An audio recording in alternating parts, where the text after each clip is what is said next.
জীবনের সব অনুভূতি হয়তো ভাষায় প্রকাশ করা যায় না, আর কিছু ছবি থেকে যায় মনের মণিকোঠায়।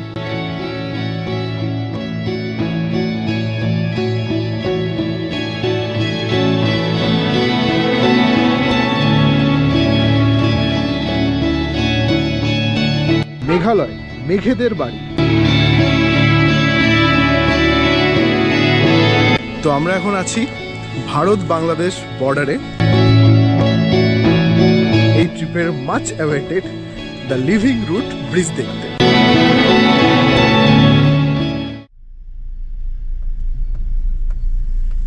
হ্যালো এভরিওয়ান, অড কাপলের আরেকটা নতুন ভ্লগে আপনাদের স্বাগত।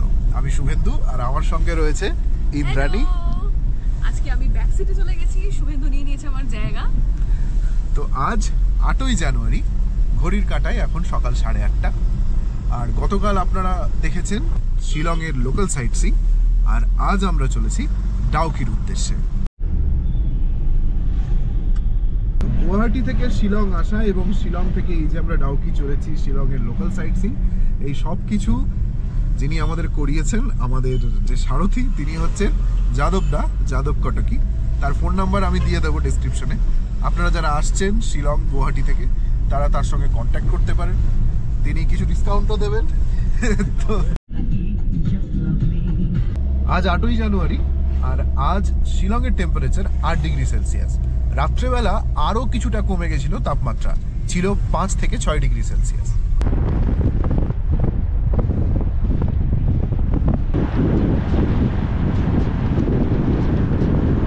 শিলং থেকে ডাউকির দূরত্ব 81 কিলোমিটার, আর এটা অতিক্রম করতে আপনার সময় লাগবে কমপক্ষে 3 ঘন্টা। তাই সেই হিসেবে সময় নিয়ে হোটেল থেকে বেরোবেন।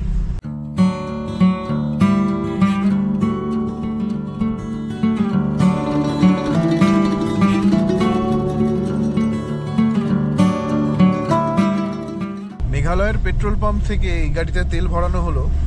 মেঘালয়ে কিন্তু ডিজেল এবং পেট্রোলের দাম পশ্চিমবঙ্গ থেকে অনেকটাই কম। এখানে ডিজেলের দাম 85 টাকা আর পেট্রোলের দাম 96 পার লিটার।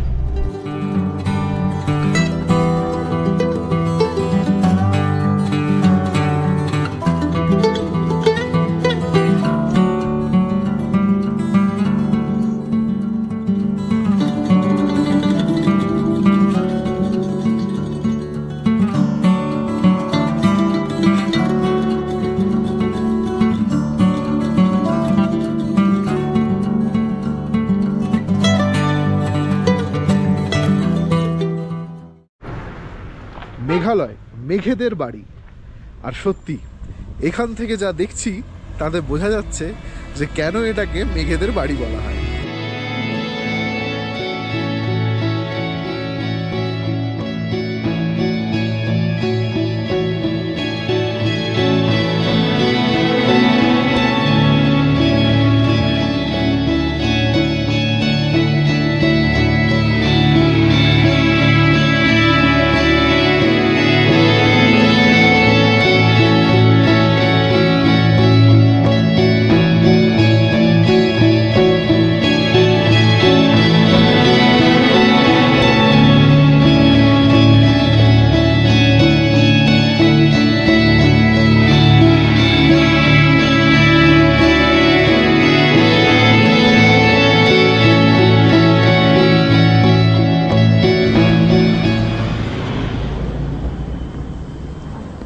ডাউকি যাওয়ার পথে এখানে একটা দুর্দান্ত ভিউ পয়েন্ট, সেই ভিউ পয়েন্টে দাঁড়িয়ে খানিকক্ষণ এই মেঘালয়ের সৌন্দর্য উপভোগ করতে পারেন।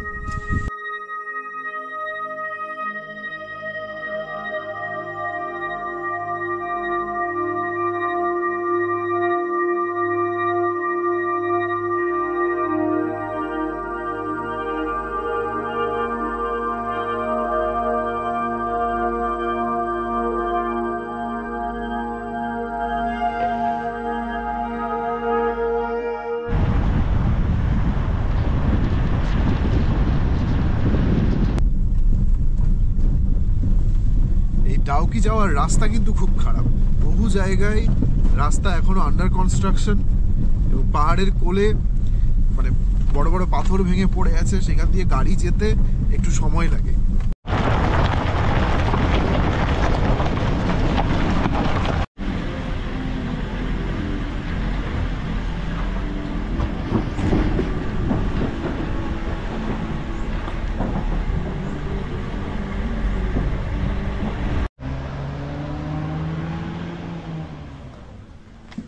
তো আমরাই এসে পৌঁছেছি ভারত বাংলাদেশ বর্ডারে। এখানে লেখা রয়েছে ভারত বাংলাদেশ মৈত্রী দ্বার।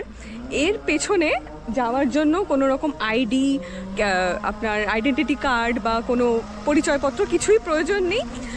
In fact mobile camera, video camera সব কিছুই অ্যালাউ। যেটা অ্যালাউ নয় সেটা হচ্ছে কোনো বড় ব্যাকপ্যাক বা কোনো কিছু। তাই সেটা এখানে এদের রয়েছেন, এখানে পুলিশ কন্টিনিউয়াসলি দেখছেন। খুবই ভালো লোকজন, ওখানে গল্প হচ্ছিল আমাদের। তো ওইখানে জমা রাখতে পারেন বা যে গাড়িতে আপনারা আসবেন সেখানেও জমা রেখে যেতে পারেন। ডাউকির ভারত বাংলাদেশ বর্ডার। আর এই আমার পেছনে যে পিলারটা 1275 লেখা আছে, এইখানেই ভারত শেষ। এই দিকটা হচ্ছে সিলেট, সেই বিখ্যাত গান আইলারে নয়া দামান। তো এই পয়েন্ট থেকে প্রচুর বাংলাদেশি পর্যটক কিন্তু আমাদের মেঘালয় অ্যাজ এ ট্যুরিস্ট আসেন। এবং বাংলাদেশ ডাউকিতে গেলে ওখানে আমি দেখছিলাম প্রচুর বাংলাদেশি মানুষ আর কি, আসলে কথা দিয়ে তো বোঝা যায়, অ্যাকসেন্টটা দিয়ে। ওখানে কিন্তু সবাই ঘুরতে বেড়াতে আসেন। তো এখান থেকেও কিন্তু ইমিগ্রেশন পাসপোর্ট নিয়ে মানুষ বাংলাদেশেও যেতে পারে। আমাদের দেশ থেকে যেসব মানুষ ধরুন বাংলাদেশে যাবে, এখানে খুব সুন্দর একটা সাইনবোর্ড রয়েছে, ওয়েলকাম টু বাংলাদেশ। ইকুয়ালি ওই দিক থেকে বাংলাদেশের মানুষ যখন আমাদের দেশে আসবেন তখন তাদের জন্য ওয়েলকাম টু ইন্ডিয়া। এটা একটা এমন নো ম্যানস ল্যান্ডে আমরা দাঁড়িয়ে আছি, সত্যি ভাবতেও খুব অবাক লাগে যে আমাদের, মানে আমি কল্পনা করছিলাম আমাদের দেশের ম্যাপটা, যে বহু জায়গায় বিভিন্ন রকমের তোমার বর্ডার রয়েছে। যেমন শুভেন্দু বলো, তোমাদের ওখানে ওই যে মোহদীপুর, মালদায় রয়েছে মোহদীপুর, ওইটা হচ্ছে রাজশাহী, ওটা রাজশাহী ডিস্ট্রিক্টে পড়ছে। তো একটা সময় মনে আছে শুভেন্দু আমাকে গল্প করতো যে শুভেন্দুর ঠাকুরদা হচ্ছে রাজশাহী ইউনিভার্সিটিতে পড়াশোনা করেছিলেন, বাট তখন তো অবিভক্ত বাংলাদেশ, এবং উনার ওই রাজশাহী ইউনিভার্সিটির একটা সার্টিফিকেটও রয়েছে, যেটা মালদা থেকে কলকাতা বিশ্ববিদ্যালয়ে পড়তে আসাটা যতটা সময় লাগতো, হ্যাঁ, যেহেতু রাজশাহী বিশ্ববিদ্যালয়টা মালদার কাছে, ইভেন সেই সময় তো ফারাক্কা ব্যারেজ ছিল না, কলকাতায় আসা অনেক সময় সাধ্য ছিল, 14 ঘন্টা লাগতো কলকাতায়। আর এইদিকে আমাদের হাওয়ার জন্য দেখুন এই যে বাংলাদেশের পতাকাটা উড়ছে, এইদিকে আমাদের দেশেরও পতাকাটা উঠছে, ভীষণ সুন্দর লাগছে, ভীষণ সুন্দর। শুভেন্দু সামহাও কিন্তু আমাদের বাংলাদেশ ট্রিপটা এবার কিন্তু ক্যান্সেল হলো, এখানে এসে ওপার যাব মনে হচ্ছে। তো ডাউকি নদীর পাশে এখানটা এরকম একটা ছোট মার্কেট আছে। এই মার্কেটে ফল, সবজি, একটু খাওয়া দাওয়া, হোটেল সব কিছু কিন্তু এখন অ্যাভেলেবল।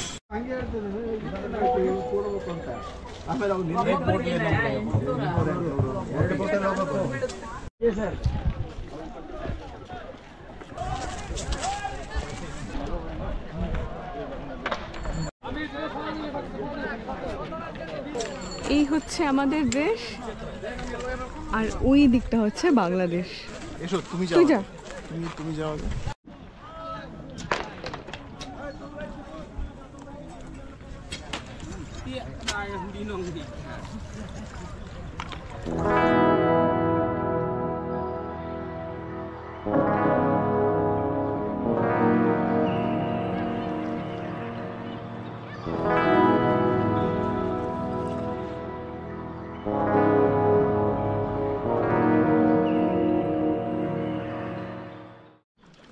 এই সেই ডাউকি, যা ইন্টারনেটের কল্যাণে কার্যত ভাইরাল। তার স্বচ্ছ জল ইতিমধ্যেই নেটিজেনদের মন কেড়ে নিয়েছে।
তো ডাউকির ধারে এইভাবে পাথর সাজানো আছে। এই পাথরের ঠিক ওপারটা হচ্ছে বাংলাদেশ আর এপারটা হচ্ছে ইন্ডিয়া। ভাবুন, মানে প্রপার কোনো বর্ডার নেই, এরকম একটা পাথর, ওপারটা বাংলাদেশ এপারটা ইন্ডিয়া। এগুলো সব আমাদের জন্য, মানে ভারতবাসীর জন্য। আর যারা বাংলাদেশ থেকে আসছেন তারা ওই দিকটা দেখো, ওই যেখানে ছাতা ফাতা লাগানো রয়েছে, ওইখানে একটু আগেই একটা ছোট্ট মতো স্টিমার টাইপের গেল, তার মাথায় কিন্তু বাংলাদেশের পতাকা লাগানো ছিল। ওই জন্যই ব্যাপারটা বুঝলাম যে বাংলাদেশিরা যারা রয়েছে ওই সাইড থেকে এসে ওইখান থেকে বোটে উঠছে। এই পেছনে যেখানে ওপেন বর্ডার, মানে ওই পাথর দিয়ে সাজিয়ে রেখেছে যেখানে, এটা ইন্ডিয়া ওটা বাংলাদেশ। এবার বাংলাদেশের যারা লোকজন তারা অনেকে ব্যবসা করতে এপারে চলে আসছে, হকার আর কি। আর বিয়ে আছে, ফটোগ্রাফার আছে, প্রচুর মানুষ, ওখানে ভীষণ ঝামেলা হচ্ছে। আর বিএসএফ এসে তাদেরকে আবার ওপারে রেখে দিয়ে আসছে, এই হচ্ছে অনেকক্ষণ ধরে। তো আমরা এখান থেকে নিলাম হচ্ছে আনারস। এদের এখানে প্রচুর আনারসের চাষ হয়। তো এই আনারস নিল হচ্ছে 100 টাকা, 100 রুপিস। আর এই যে উনি কাটছেন এখন, ये आँख जो है ये काट देंगे ना। আমরা এখন অন্য কিছু খাবো না, আমরা একটু প্ল্যান করলাম যে একটু ফল খাবো। আনারসটা কাটিয়েছি, আনারসটা খুব সুন্দর খেতে, মানে এখানে আনারস চাষ হয়। আমি আনারস খুব একটা পছন্দ করি না, শুভেন্দু খুবই ভালোবাসে, তো আনে ও একাই খায়, মানে মধুকে হার মানাবে এত মিষ্টি।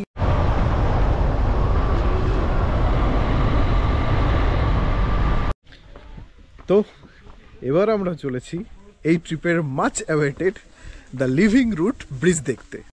क्या नाम है तुम्हारा? क्या नाम? Thank you. আমরা অ্যাজ ইউজুয়াল একটা অন্য জায়গায় চলে যাচ্ছিলাম, ওই পুচকিটা আমাদের সঠিক রাস্তা দেখালো।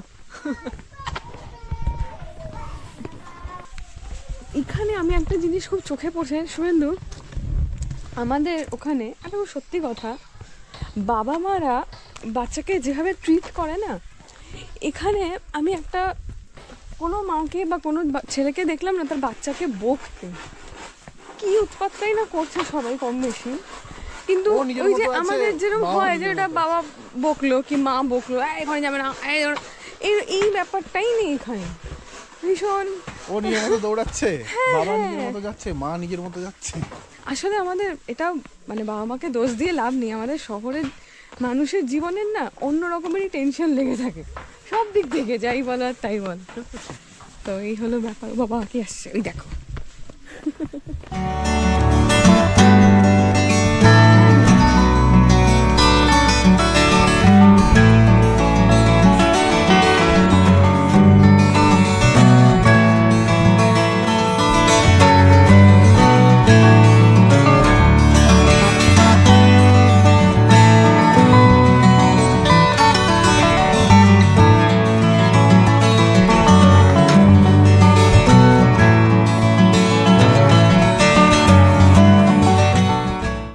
আচ্ছা, এই লিভিং রুট ব্রিজের এন্ট্রি ফি হচ্ছে 40 টাকা, আর ক্যামেরার জন্য হচ্ছে 20 টাকা করে।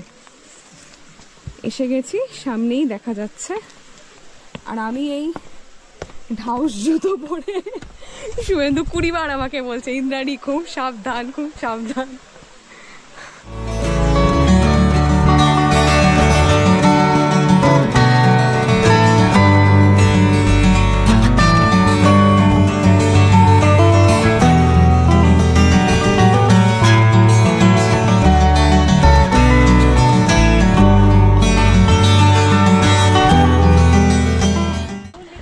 আমি এখন বসে আছি লিভিং রুট ব্রিজের ওপর।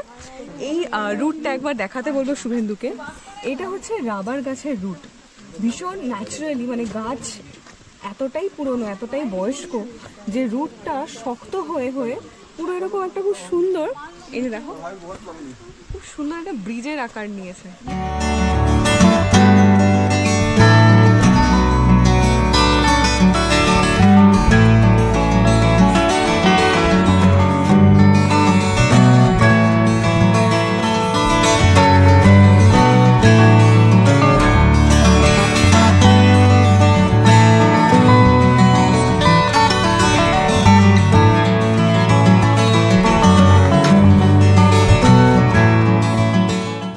এদিকে বিভিন্ন জায়গায় না সিঁড়ি রয়েছে, যেখান থেকে নেমে আসলে এই লিভিং রুট ব্রিজের একেবারে নিচে এসে দাঁড়ানো যায়। এখানে এখন তো শীতকাল, তো তাই নদীর সেরকম স্রোত নেই, বাট এটা কিন্তু বর্ষাকালে এখানে কিন্তু নামা যায় না, প্রচণ্ডই খরস্রোতা একটা নদী। তো এইখানে এসে দাঁড়িয়ে একটুখানি ক্লোজলি আপনাদের দেখাই, এই যে হচ্ছে লিভিং রুট ব্রিজটা, তলাটা কি বিভৎস লাগছে দেখতে, দেখুন ভীষণ সুন্দর দেখতে লাগছে।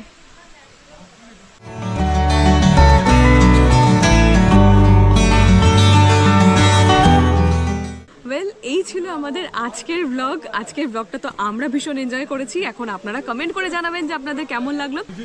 ভিডিওটা যদি ভালো লেগে থাকে তাহলে অবশ্যই লাইক, কমেন্ট, শেয়ার আর সাবস্ক্রাইব করতে কিন্তু ভুলবেন না। আর এর পরের ভ্লগে আপনাদের নিয়ে যাব এশিয়া মহাদেশের পরিচ্ছন্নতম গ্রাম মাউনিংলংয়ে। ততক্ষণের জন্য টাটা।